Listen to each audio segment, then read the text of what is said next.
Hello, everyone. Welcome to this special webinar on celebrating diversity beyond Women's Day. Thank you to everyone for taking time out to join us today. I'm your host, I'm Gina Jain, and my pronouns are she and her. We have with us Sandhya Ramesh, Head Diversity, Equity and Inclusion, Great Place to Work, India, in conversation with a very diverse panel from the NatWest group. Join me in welcoming Saurabh Gupta, Liz Burton, and Padmavathy Kothandaraman. Over the course of the next 40 minutes, we will speak about disrupting gender roles and stereotypes, intersectionality in action, as well as enablers of gender inclusion at the workplace. We end with a Q&A session and a very interesting rapid fire round. Do make use of the Q&A tab, which is there below. A quick introduction of the panelists. I do think Liz is yet to join us. Oh yeah, hi Liz. Hello. I thought you were late. All right, so a quick introduction of all the panelists here today. We start with Saurabh Gupta. Saurabh Gupta serves as the Chief Financial Officer at NatWest India and manages Finance Hub India, which is a team of approximately 1,000 finance professionals working closely with the global finance teams to support customer franchises and functions. Prior to joining RBS, Saurabh worked with Nomura International, Lehman Brothers, and ICICI UK in London as well as in Bombay. He's also a leader sponsor for Gender Balance India Inclusion Council work stream at NatWest. We also have with us Padmavathy. She likes to be called Padma, as I hear. She's the head of engineering transformation and interim head of core solutions technology India at NatWest Group. Key aspect of her role is to guide businesses to move from doing agile to being agile.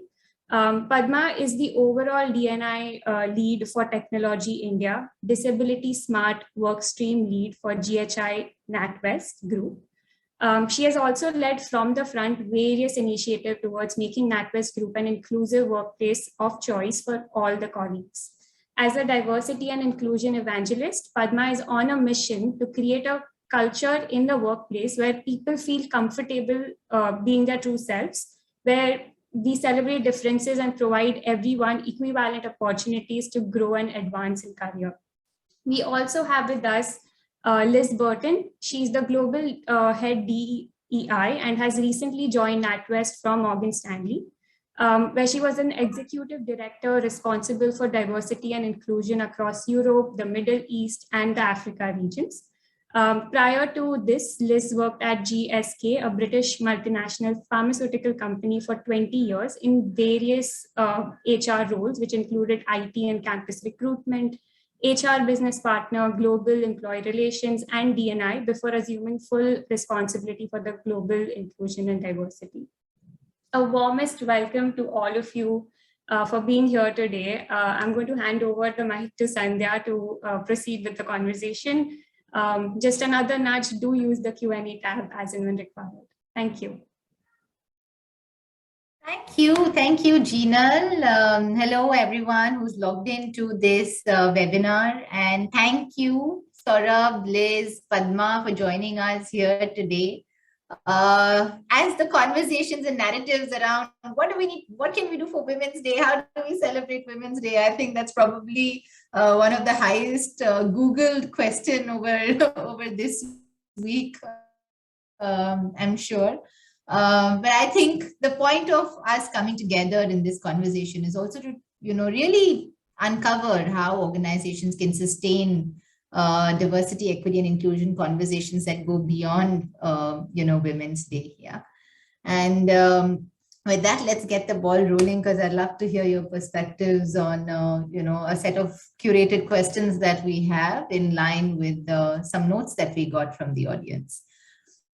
While it is getting better over the years, there continues to be a certain degree of gender stereotypes in organizations. Yeah.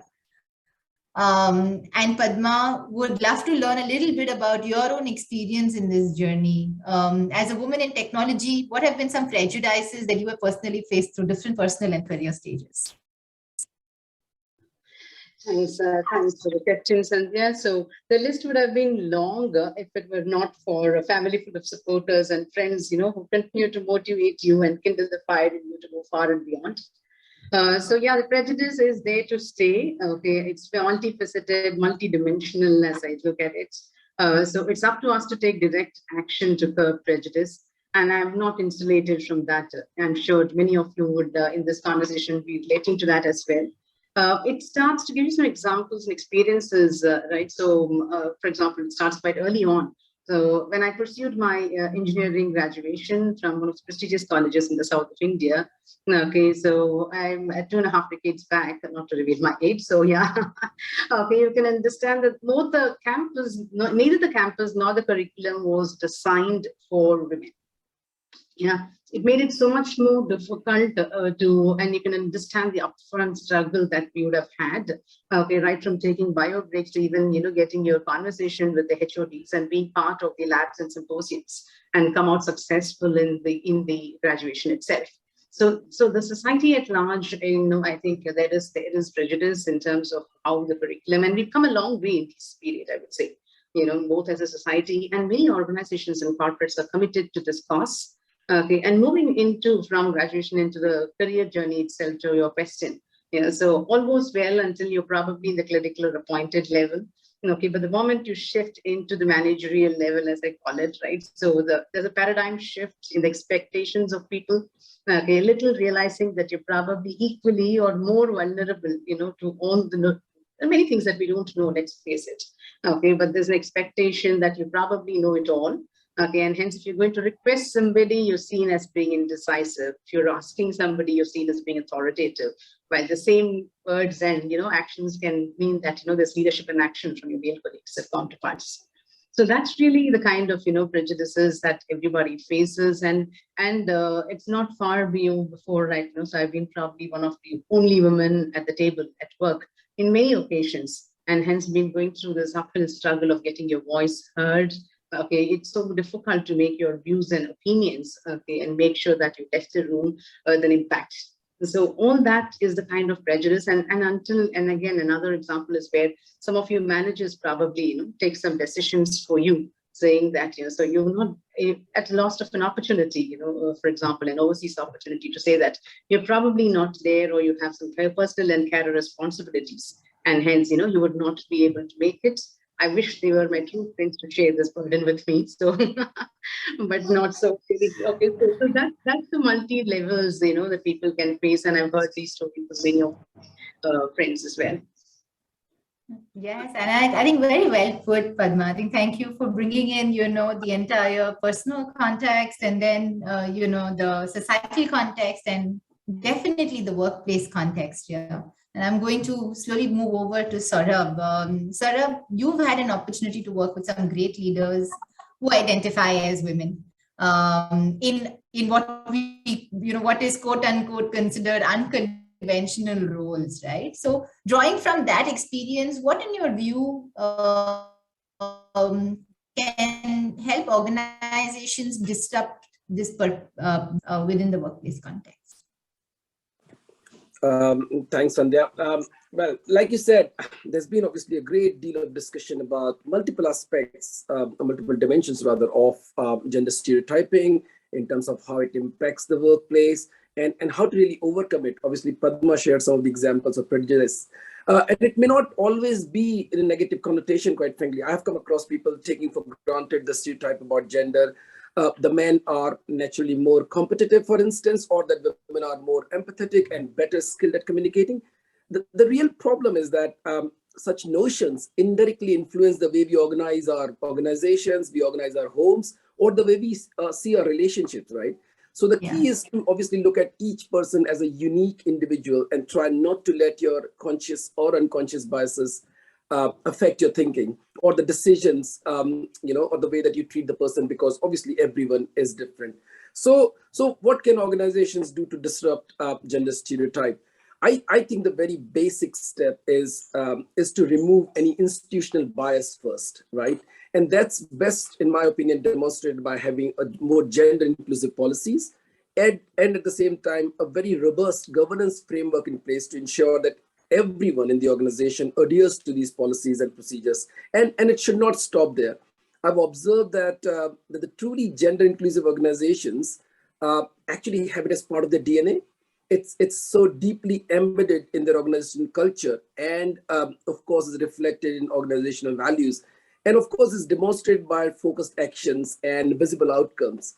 So if I take example of NatWest Group, we take a lot of pride in being a truly gender inclusive organization. And while we do have a very robust gender neutral policy framework in place, which obviously is designed to create an inclusive work environment for all our colleagues, we always try to observe emerging trends and look out for opportunities to disrupt gender stereotypes via visible outcomes.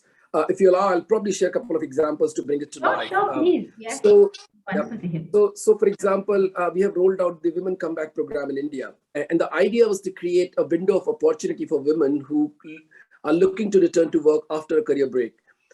And because of typical gender stereotyping that I talked about, there is a perception that once women take a career break for a few years, it's very difficult for them to reintegrate into corporate world. And we are actually trying to bust that myth. In fact, we've been running this program now for 4 to 5 years, I would say. And this actually has benefited a lot of women who are now part of our group and have made great progress, both in terms of upskilling themselves, but also making valuable contribution to the progress of our organization. So it's a win-win situation, really. And the program not only involves reskilling women candidate and set them obviously successful in the career, it also involves, and perhaps more importantly, a focused training for the respective line managers, right, both men and women, so that they can appreciate the specific learning requirements and the support to reintegrate, women candidate back into the team. So I can obviously share more examples, but I'm conscious of time, so I thought that'll be one example to bring it to life. Thank you. Thanks, Saurabh, for that. And you also brought about a very pertinent point, right? While again, I think our association with this space has been getting a lot closer over the last year, because we've now been working with the whole set of organizations that are, that are partnered with us on their journey on the Workplace Inclusion Index. There has been a perception for the longest time in the space in DEI that efforts really start and end with hiring diverse talent, right? In a very, in multiple organizations. And in DEI, we often talk about the importance of having a balanced strategy, one that focuses consciously on increasing representation, whether it is through representation targets, affirmative hiring, defined metrics, which is usually referred to as the HEAT approach, and also creating a supporting environment where everyone feels belonged. Communities are sensitized on how to communicate respectfully. Managers are sensitized and I think educated just around, how they can normalize some of these differences within their teams. So Liz, as a leader of NatWest Global DEI strategy, and I think with all the learnings that you've had in your experience, how have you been able to integrate and institutionalize, both the HEAT and the LIGHT approach as part of your larger, overall DEI strategy? No, thank you. And thank you for inviting me along this afternoon. It's really great to be able to speak to you. So I have to actually say, when you mentioned HEAT and LIGHT, I was thinking HEAT and LIGHT, and I thank you for explaining. But actually, the concept of HEAT and LIGHT is, where do you drive action? But actually, how do you create the inclusive behaviours around it? So, on a multiple level, we do lots of things at NatWest. Like you say, targets can drive, put some pressure into the system for action, as can, other things. But for me, one of the key things about inclusion and diversity, this is about change. This is about managing a mindset and behavior change. And that comes from our leaders, your manager, the person you talk to on a day-to-day basis, because they are your face of the organization to you. And that is really important. So a lot of them need to be able to manage messages, put action into place, and actually walk the talk almost of actually creating that inclusive behavior. So other examples of how you can add HEAT into the system, things that we've done.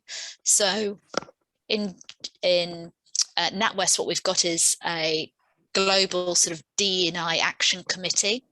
And we put the word action in there for a reason, because we can do lots of great events, which is fantastic and is absolutely needed to raise curiosity, to be able to build understanding, to build awareness, personal stories like Padma's just shared. Talking about experiences is really powerful. But what you also have to do, you have to listen, which is really important, but then people need to feel something is changing. And like you say, that sort of heat is not only just putting targets in place, but actually the feeling on a day-to-day basis that somebody cares. And so for me, a lot of the structure or heat you can put into a system is not just around targets, but it's actually about your manager. So we've got the D&I Action Committee, where senior leaders come in across the organization, and we talk about what action are we doing? How are you making your employees feel? How many conversations do you have? How are you retaining your talent, diverse talent? What are you doing? Because recruitment is one thing, but if you recruit loads of people, if the environment's not right, they will leave. And so actually it's got to be two-pronged approach, which is not only recruiting, but creating the environment. And we're all responsible for this, not just the leader, everybody. It's about creating the environment for people to thrive and feel involved, and also be able to bring themselves to work. So there's a number of different things, like you say, targets, etc. But for me, a lot of it is about an action committee, about creating that environment for people as well. So yeah, heat and light, but many different ways. Thank you. Thank you for that, Liz. And, it kind of brings me to my next question, because intersectionality is a reality, right? And very often we kind of make the mistake of singular references to individuals, and sort of was saying, how can you recognize the uniqueness of individuals? And sometimes as practitioners, our efforts, programs, working environments kind of follow through with that similar mindset, right? Padma, in your experience of championing disability inclusion, and I really want to break it down to the fundamentals, for all of us here, what is contextually different when you hire an able-bodied woman and when you hire a woman who identifies as a person with disability? How can any organization account for the uniqueness of both these contexts? Yeah, thanks, Sandhya. So I was thinking to divert this question to Liz or Saurabh. So yeah, I definitely can bring my perspectives to this question. So I think it's a whole lot different. It's a sea of a difference, because if you can imagine, hiring women and striking the diversity ratio in organizations is such a struggle, then hiring women with disabilities even more. Yeah, so it's way ahead, and way more complex. Not just because we don't have, that many talents out there. Okay, and but it's more, it gets compounded, the problem, and that's largely because the ecosystem is not yet ready. Okay, so what I mean by that to bring to life is, so as a hiring manager, if I have a role and I'm looking to hire a candidate for the role, so making a decision to go with a woman for the role in itself is multi-times a challenge. Because, for example, if I'm delivering a project, okay, or I'm doing a support roles which involves weekend working, so many times it's thought of as, so can a woman deliver this? Will she be able to balance her personal responsibilities and be available on call to do, handle some incidents? So these are something which, very often occur in technology. And many times, so people think to decide, so should I go with hiring a female for this role or not? So that said, now the problem now comes the other dimension of, so having a woman with disability. So here the problem becomes even more intense, because the manager and the ecosystem needs to make so much adjustments to welcome this individual, to be their true selves at work, be productive, and everybody, believe me, has career ambitions. So if they are coming to a role not just to thrive, okay, but also to succeed further, and in that ambition, is the ecosystem ready to support them and make those adjustments? So that becomes the key question, and hence the complexity that's involved in there. So very recently, it was the last quarter of the last year, So in NatWest, we did a special hiring drive for women with disability in technology. So there are three aspects to this, as you can see. Okay, so and it wasn't easy, I must say, but the long and short of it is we onboarded some excellent talent on the back of that initiative. So that comes only when we commit ourselves for the cause and walk the talk and make an effort to create a difference in that space. Padma, I really love, the entire active tone, it's what we call the citizen tone, when it comes to being able to truly take accountability to make that change, right? Over the last year, we've also, Padma, had the context of the pandemic, and there's been a rise of digitization. If technology, can, and it can definitely be an enabler for persons with disability, what are the three most foundational policies you believe any organization needs to have so that they can, create reasonable accommodation for the community? Sorry, Kathy. Yeah, so I think, first of all, the recognition that technology is an enabler is great. Believe me, that really enables people to be extremely productive at work. Okay, and the sad bit is, while this is at least a bit understood, I would say there is still miles to cover in terms of understanding how technology can be a real enabler, even in the organized sector. In the unorganized sector, it's probably not even heard of, unfortunately. And that's really where we have tied up with CII and through CII with the International Business Disability Network. Okay, so to make sure that we are creating a social platform, okay, for people in communities to call out what support and challenges, what challenges do they have, and how can people, not just from NatWest, but from the whole ecosystem, support them. We from NatWest created that journey, okay, and created the platform called the Sambhav. Okay, so which was actually looking to have more people, host what their questions are and how can we support them remotely. So that said, okay, back to your question in terms of the policies, the first and foremost, I think, is the inclusion policy. Now, an organization needs to be bold, call out the inclusion policy in no minced words, to say that we are here to care for every employee and to create an environment where every employee can just walk and be their true selves. That, I think, is I mean, while it's just a few words, there's a lot of depth and meaning in that.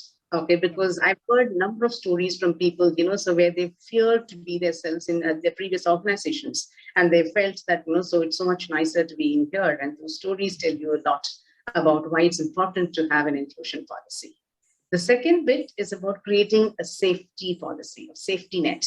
So there are multiple things, be it flexible working, because so in NatWest, we rolled out many policies, which is called the flexible working policy, a safety leave policy, for people who are vulnerable and they're going through some stressful conditions at their personal lives, and how we support them through some paid leaves, and stuff like that.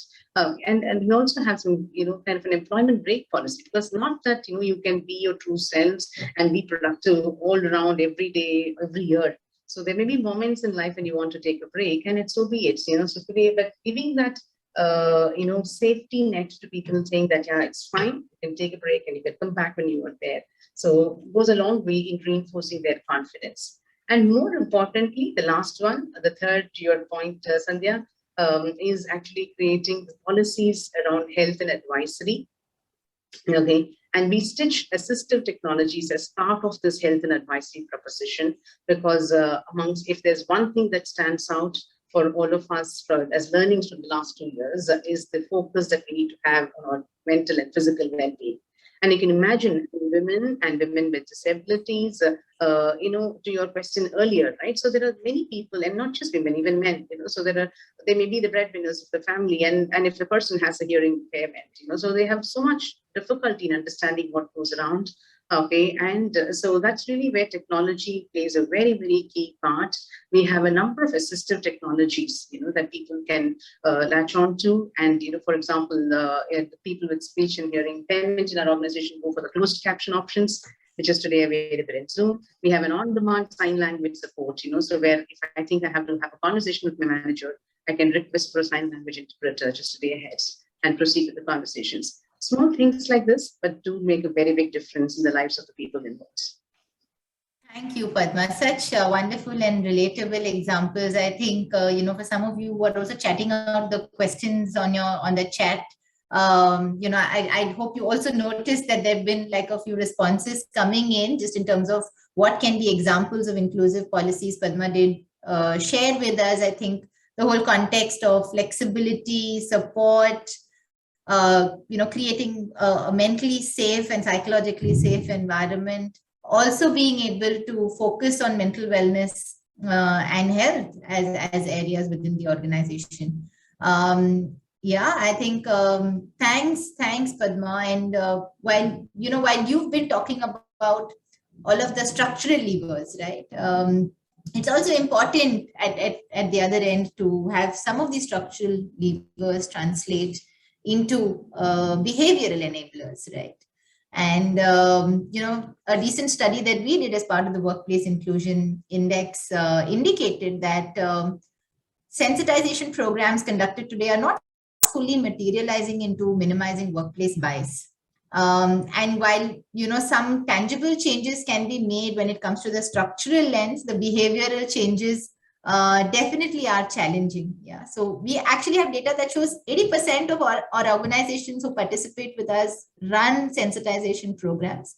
However, most employees report lowest feedback on the experience of elimination of workplace bias. Yeah. And with that, Liz, I'd like to inquire into your experiencing. What are some practices that enable, NatWest to arrest bias and microaggressions within the workplace and within teams? Thank you. Yes, so you're absolutely right. We all do offer training, because training, you do need to build the knowledge and capability around it. But what actually creates the behavior change is something different. And something we've done at NatWest is we have rolled out something called Choose to Challenge, which is about all of us taking some responsibility in our day-to-day life about challenging those microaggressions, words, behaviors that you see on a day-to-day basis that actually create that inclusive environment or not. So the Choose to Challenge is it's training, but it's a team conversation. We provide scenarios of situations that people have come across in the organization and actually open them out for discussion about what could we all have done about it. And we give 4 key areas where people, sort of 4 behaviors that people can do when they come again across scenarios that they might might feel uncomfortable with. So say somebody said something inappropriate at a team meeting, how do we deal with that in a day-to-day scenario? And we call them the 4 Ds, distracting, lots of different elements of how you can manage that. So I think this brings alive an example that, yes, you can have sort of theory training about what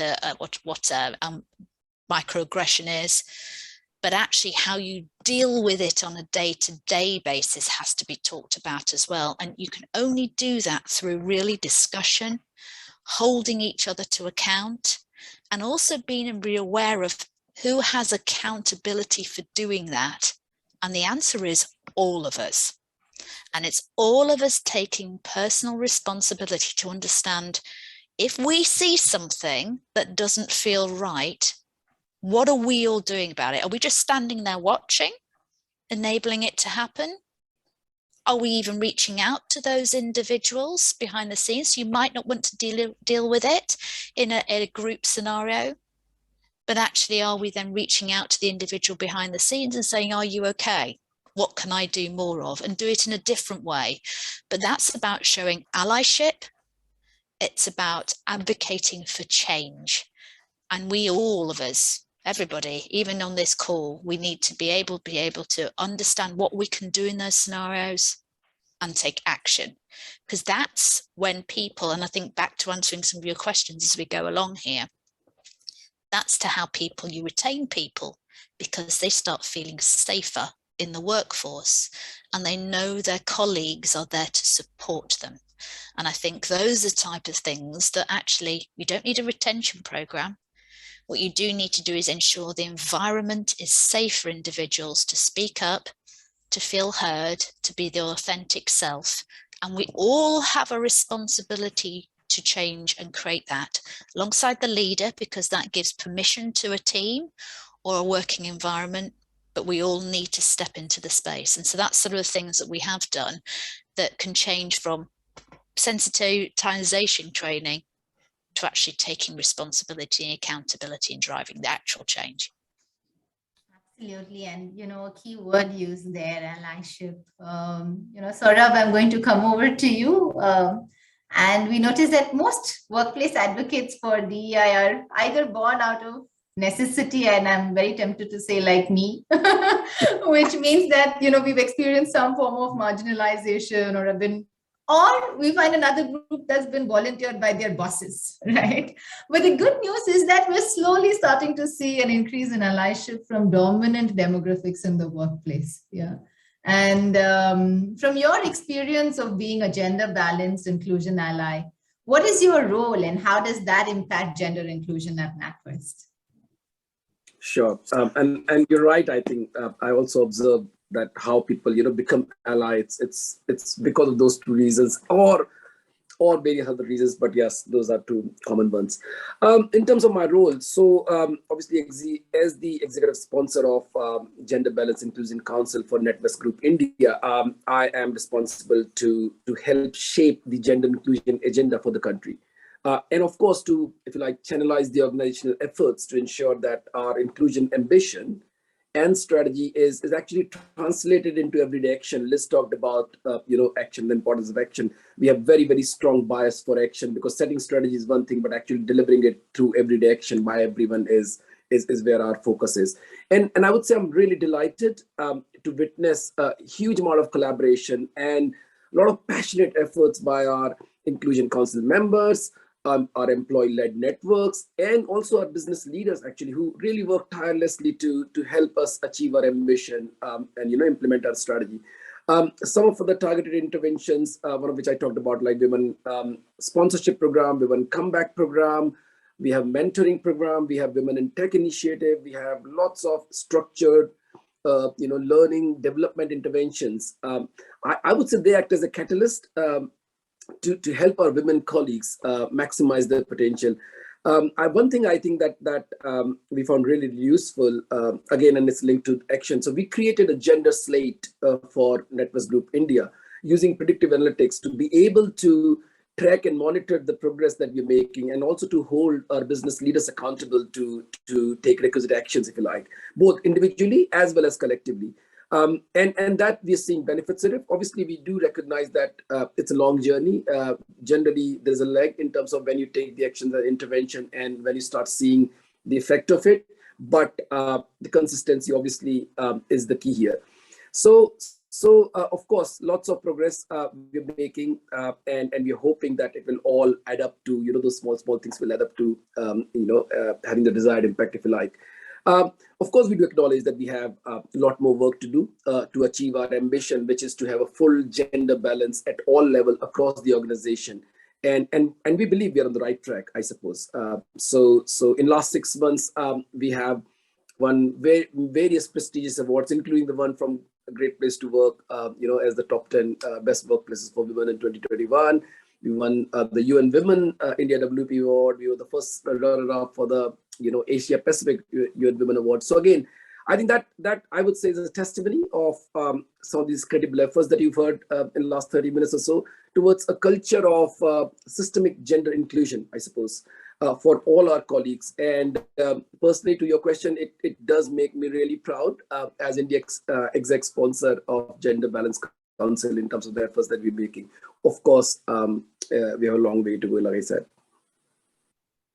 Yes, and I think it's the humility that I've also noticed, different leaders. And honestly, we've had an association with NatWest for a while now, and I think right from understanding a lot of the integration with IBDN to Argo coming in and talking about Argo Sane coming in and talking about the launch of the LGBTIQA plus community related interventions to practices like Mythbusters, right, which which are so progressive, just in terms of a country like India. I just love the humility that goes in saying we've not really got there. We have a long way to go, but there's so much that the organization has accomplished. And sort of, I think, if I had to talk about the spectrum of allyship, right, it can go right from just being a listener, being there. It can continue with educating yourself about communities that you may not be fully aware of, to going all the way to being able to drive change in the ecosystem, right? What would be your tips for allies across other organizations?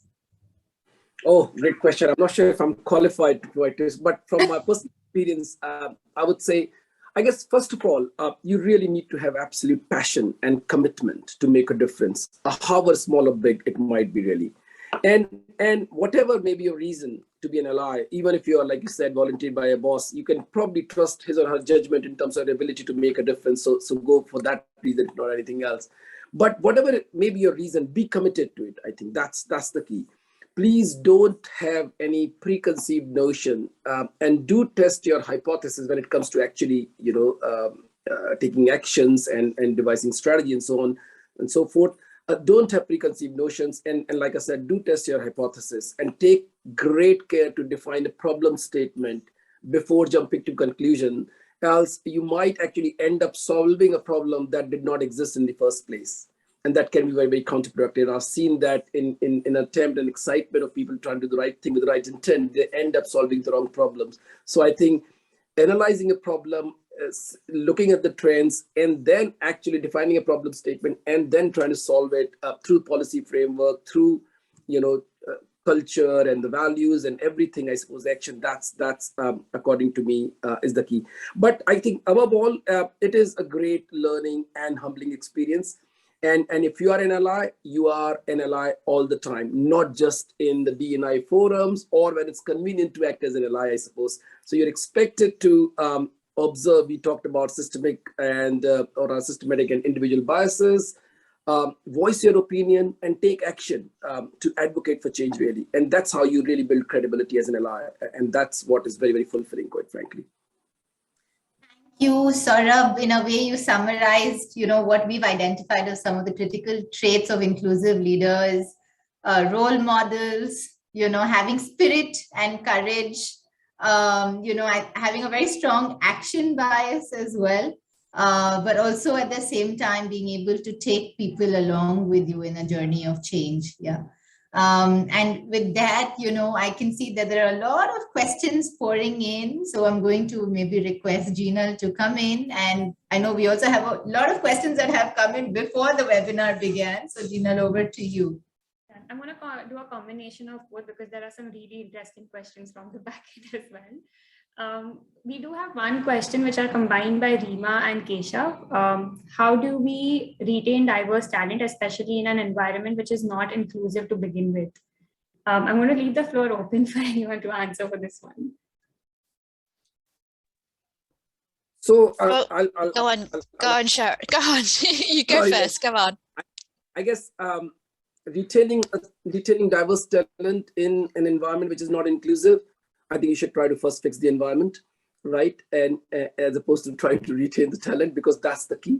How do you create that framework? How do you create that safety net where people, like Liz talked about, are freely able to speak for themselves, express themselves, and bring their best self to work, I suppose. So that's where the problem statement is.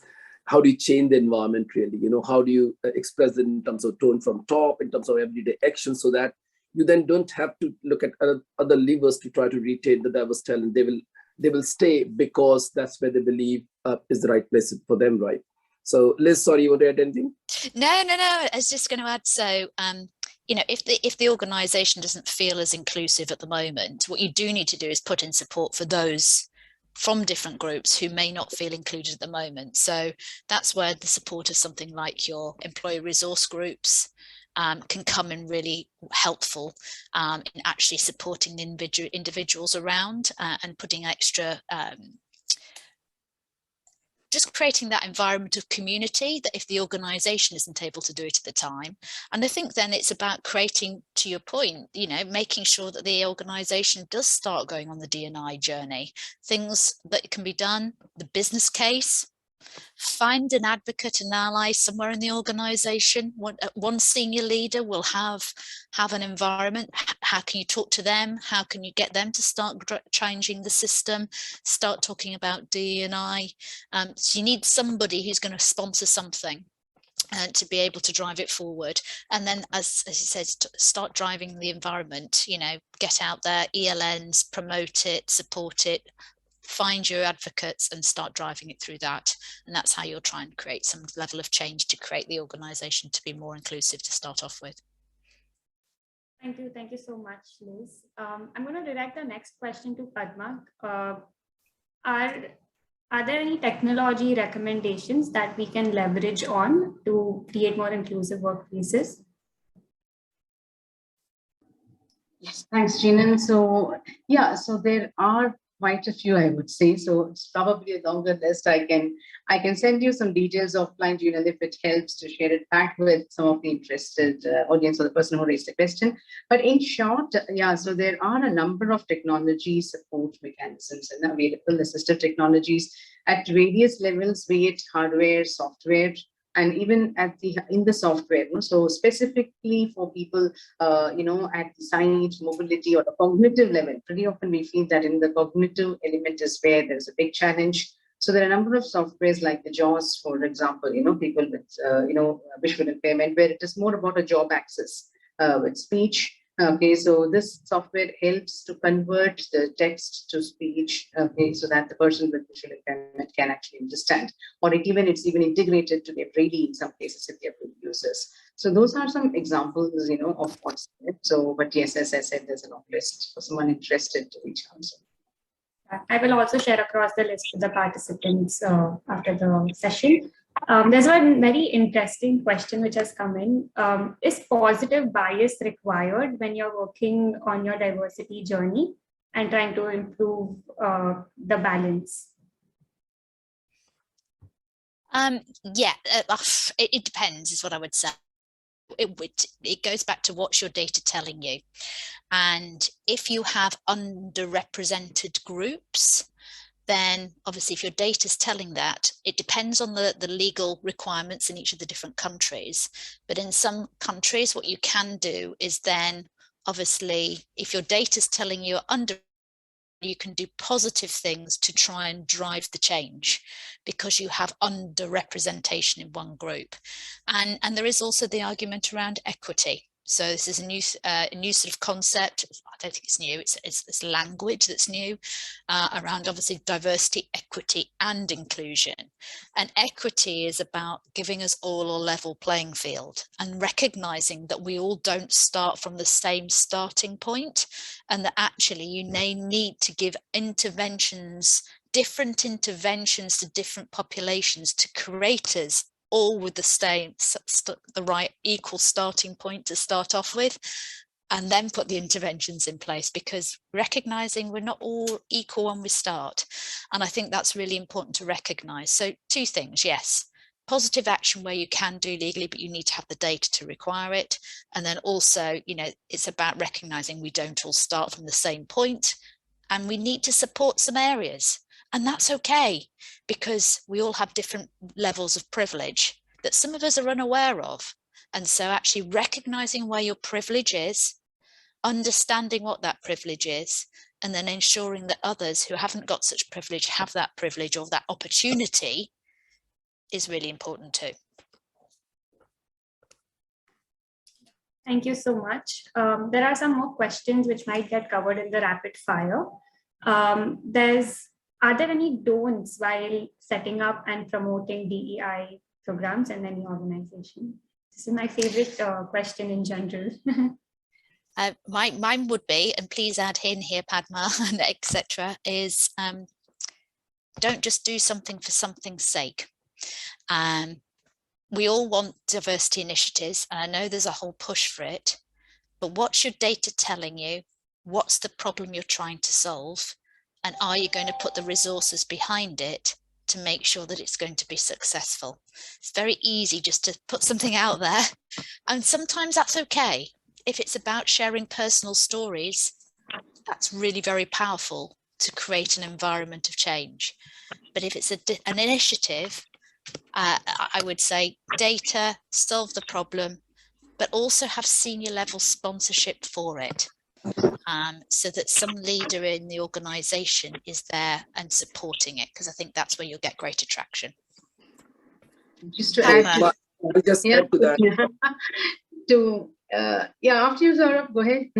Oh, sorry, I was just going to say, my favorite one is, don't please just stop at fixing diversity. I think it's important to realize diversity is the first in the two-step process, around now the three-step process, I would say.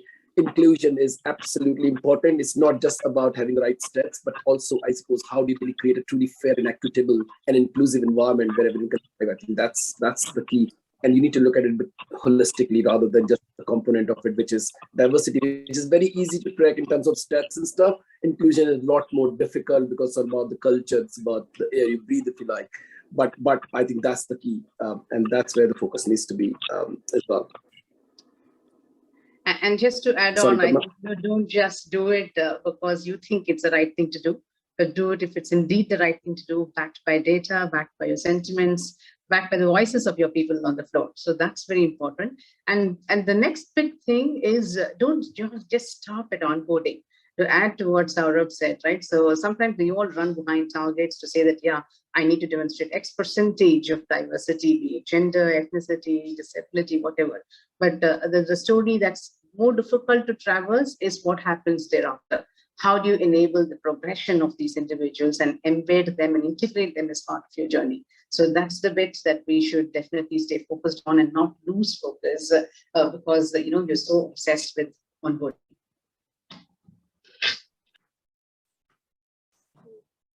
All right, so this brings us to our rapid fire round. I've been very excited about it, clearly. We'll begin with Saurabh. We have to be super quick. So are you ready? Yes, I think so. All right, so should Women's Day be celebrated? Yes, no, and why?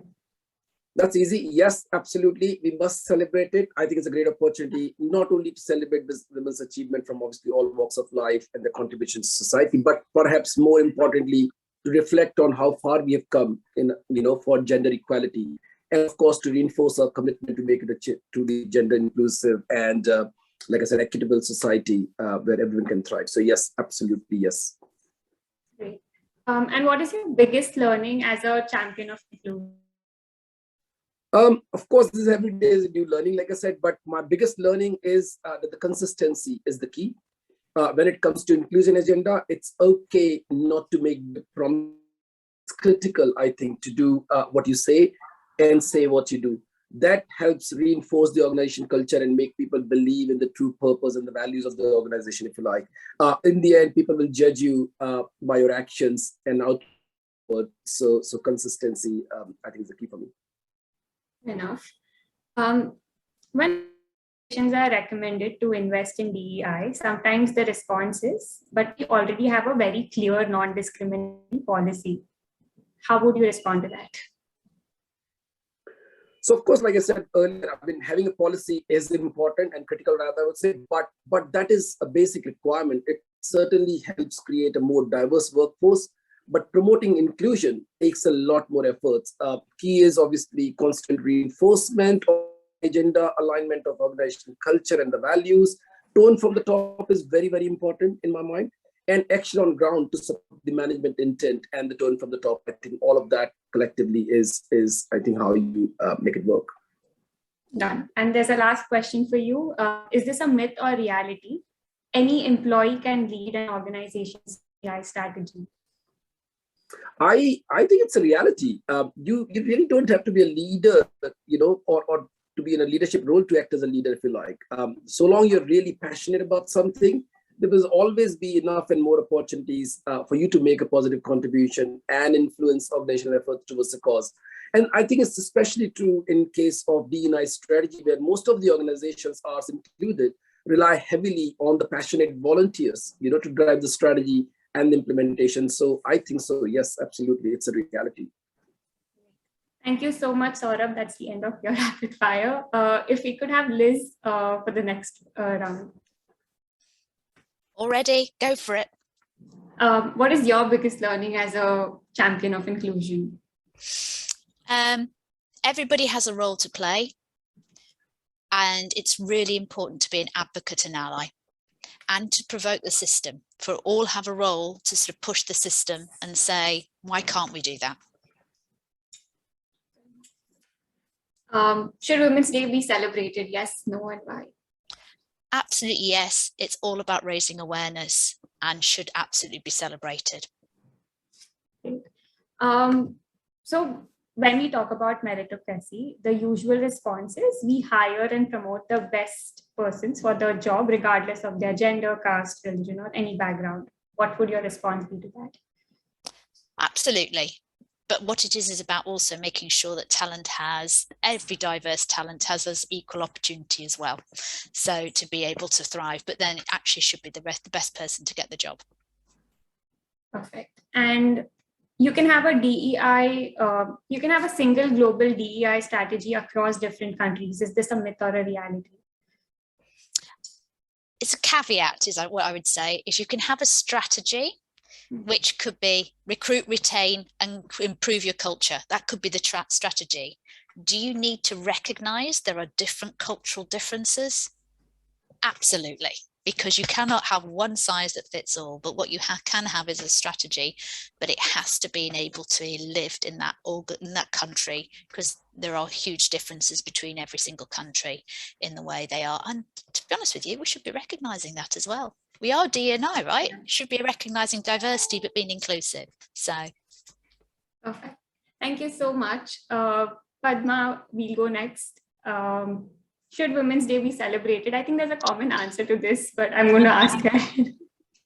Yes, of course. As a woman, I feel nice when people really wish me on that day and feel very special. But on a more serious note, I think, as a society, we've come a long way, but we still have miles to go. Perfect. Thank you so much. And what's your biggest learning as a champion of inclusion? Champion of inclusion, unlearn, relearn. Okay, I really thought I knew a lot of it, before I became an inclusion champion. But the reality is that I had to unlearn a lot of what I thought I knew, okay, and relearn what's right. And how would you react when you hear the following statement? We would like to have more diverse candidates on board, but we don't think they're qualified enough. We hear this all the time, don't we? So, I always say that there are 10,000 reasons why not to do something, but it's important to hunt for that one reason why you should do something. That demonstrates your positive bent of mind. Okay, so this is a statement most often said not because there's lack of talent, but because that's the most understandable and excuse that ever I've seen. Perfect. Yeah. And is this a myth or a reality? DEI initiatives are for the underrepresented communities only. Great questions, Jinal. So the letter E in it says it all, I guess. Yeah. So the equity aspect. Okay, because yes, it's of course for everyone. Okay, so it's not just for the underrepresented community, because the whole idea, like what Liz explained, is to create that platform, and to create the platform, the starting points are very different, and hence the interventions you would need to do are different to get people to the same level playing field. Yeah, I agree. So that's the end of our rapid fire. Unfortunately, there are no gift hampers by the end of it, but I'm sure it was a fun activity. I really enjoyed it. This also brings us to the end of our session. If there are any more questions that the audience would like to ask, please feel free to come in. There were more questions around how do we measure DEI, or if there are any other trainings. I'm just going to put in here that Great Place to Work does do a lot of training exercises, so you can reach out to us if you all want to explore those. And thank you so much to all the panelists, Liz, Padma, Saurabh. Thank you for your time. Your perspectives were really mind-blowing and very actionable. And I'm sure it's going to help all the people in the audience to add a thing or two into their inclusion journey. I'll go to Sandhya for a last few words before we close. Thanks, Jinal, and we enjoy the rapid fire too. It's this now needs to become a good segment in the webinars. Yeah, there's so much to draw from it. Saurabh, Padma, Liz, it's absolute pleasure to have this conversation, and I would say even the partnership that we truly learned from. Thank you for being here, sharing your learning with the community. I think, any last closing remarks that you have for the audience here, you can take it from here. Yeah, I think one last closing remark for me is remember we all have a responsibility to be an advocate and an ally. Don't forget that, and go out and sort of support each other. I think that's absolutely key in creating what we want to do from a diversity and inclusive environment. And for me, it would be, don't be a bystander. Okay, so face the situation, take some direct action where required. Because many often we all face such situations and we say, how I wish it was different. I think we have the power to make the difference and we should stand for it. Sarab? Okay, I guess for me, it's slightly more philosophical one, I would say. So being inclusive is not just a question of morality. It's not obviously just not the right thing to do. It is a question of belief. It's a question of, who you are really, what's your conditioning been. And in that context, being inclusive is not a choice, I suppose. So everyone ought to be inclusive. And sooner we realize that we will be better as a society. Thank you once again, and thank you to all the delegates who joined in today. It truly, in a way, is inspiring to know that we have so many advocates in our vision, which is making India a great place to work for all. So thank you so much for joining in today. And we look forward to many more such conversations around how you can continue to build and support the DEI strategy in your workplaces. Thank you. And thank you, Sandhya and Jinal, for hosting. And thank you to Great Place to Work for everything that you're doing to promote diversity and inclusion. You guys are doing a great job. Thank you for that. Thank you for having us. Thanks, Dawn. Yeah. Thank you for having us, and good luck to everybody. Have a good afternoon. Thank you. Thanks, Liz. Have a great festive day.